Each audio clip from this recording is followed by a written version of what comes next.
Welcome back to this week's Anglicans in Action. I'm Sammie Franks, and if you don't know me, I'm the coordinator of ministry outreach here at Anglicans for Life. I'm so pumped to be a part of the youth initiative that we're partnering to launch in January of 2019 with Young Anglicans. Part of this initiative is the Y Summit event that's being held in Washington, D.C. in conjunction with the Adult Summit and the March for Life. To learn more about that, you can visit ysummit.org. Another part of the youth initiative is the curriculum that we've been writing to equip and engage youth groups to have conversations with students about healthy relationships and sex education. We've named this curriculum Abundant Life, You Were Made for More, and I'm really excited to share it with you guys at the summit in January. Something that has come to my attention throughout my research is that most millennials, or most people my age, have no idea what the history of abortion is actually about. A Pew Research Center study in 2013 found that 57% of polled adults aged 18 to 29 did not know that the 1973 case of Roe v. Wade was about abortion. While we all have strong opinions on the sanctity of life and the right to choose, we really aren't educated on what we're fighting for. That's what this episode is all about.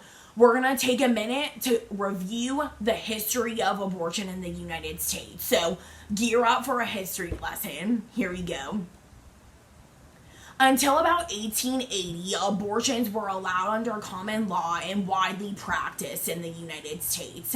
At that point, the status of abortion was left up to the states to decide, and by 1900, every state had a law forbidding abortion at any stage, whether through the use of drugs or procedures. In 1959, this shifted once again when the American Law Institute advocated for the liberalization of abortion law.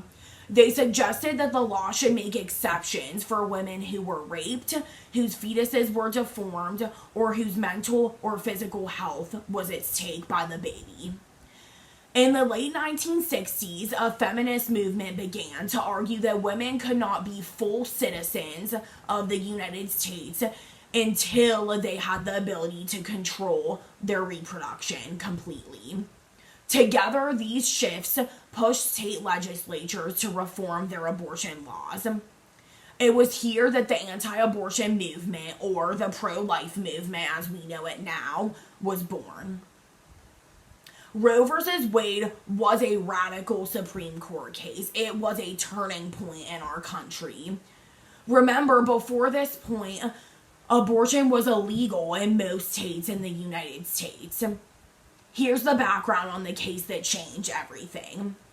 Norma Nelson was a high school dropout. Her parents divorced when she was 13, and she had run away from home, been sent to reform school, suffered from abuse, and married at the age of 16. She was on her third pregnancy by the time of the trial.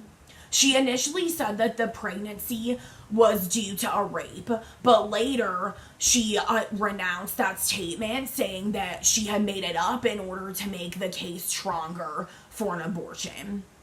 McCorvey challenged a state law that made it a crime for a doctor to perform an abortion unless a woman's life was at stake.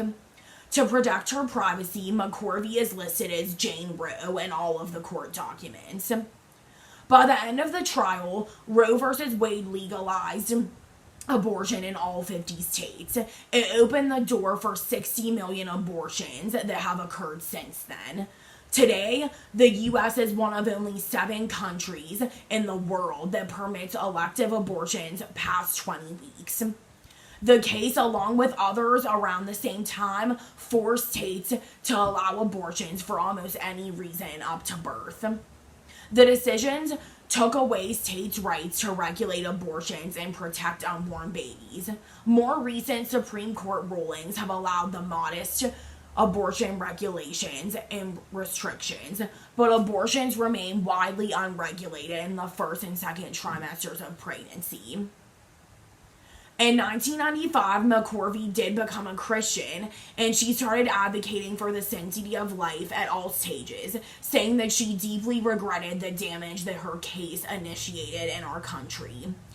After coming to know Jesus, she spent the rest of her life dedicated to spreading the truth about preserving the dignity of all human life, from natural conception to natural death, before she passed away in 2017. Whew, that was a lot. But as with everything, awareness really does begin with education. Despite the rising political climate in the U.S., Norma's life is a great reminder of what the real issue of abortion is. Abortion is a soul issue. It isn't a political one. At the root of abortion lies a deep-rooted belief that human life isn't valuable, that somehow our worth is dependent on our age or our status or our sustainability. I'm encouraged by the fact that despite these lies running rampant in our culture, a recent Gallup poll showed that still over half of Americans want all or most abortions to be made illegal. I hope that this short history of abortion in the United States brings awareness to what the pro-life movement is fighting for. We're fighting for life, and I, for one, am so excited that Anglicans for Life and Young Anglicans are making this life issue a priority in our churches and bringing the youth of our churches into the fight with us. Again, this is Sammie with Anglicans for Life. Thanks for tuning in, and we'll see you next week.